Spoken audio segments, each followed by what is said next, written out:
एक ग्वाला रोज गायों को चराने बाहर जंगल में जाता था। जंगल में एक संत का आश्रम था। वहाँ संत रोज तप, ध्यान, मंत्र जाप करते थे। ग्वाला रोज संत को देखता तो उसे समझ नहीं आता था कि संत ये सब क्यों करते हैं। ग्वाले की उम्र कम थी। संत के इन कर्मों को समझने के लिए वह आश्रम में पहुंचा और संत से पूछा कि आप रोज ये सब क्या करते हैं। संत ने बताया कि मैं भगवान को पाने के लिए भक्ति करता हूँ। रोज पूजा पाठ, तप, ध्यान और मंत्र जाप करने से भगवान के दर्शन हो सकते हैं।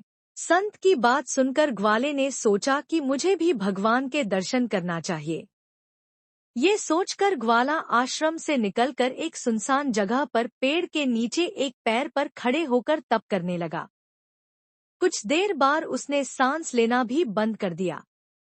ग्वाले ने सोचा कि जब तक भगवान दर्शन नहीं देंगे, मैं ऐसे ही रहूंगा।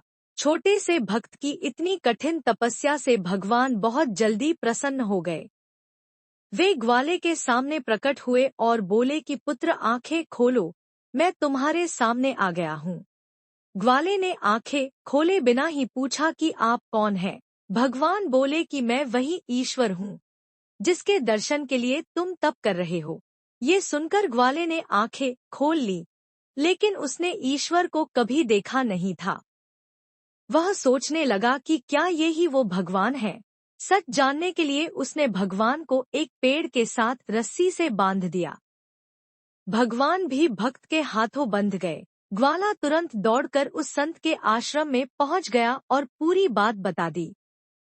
संत ये सब सुनकर हैरान थे। वे भी तुरंत ही ग्वाले के साथ उस जगह पर पहुंच गए।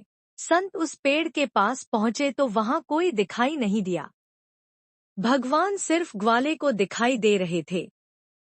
संत ने बताया कि मुझे तो यहाँ कोई दिखाई नहीं दे रहा है, तो ग्वाले ने भगवान से इसकी वजह पूछी। भगवान ने कहा कि मैं उन्हीं इंसानों को दर्शन देता हूँ जो निस्वार्थ भाव से मेरी भक्ति करते हैं। जिन लोगों के मन में कपट, स्वार्थ, लालच होता है, उन्हें मैं दिखाई नहीं देता।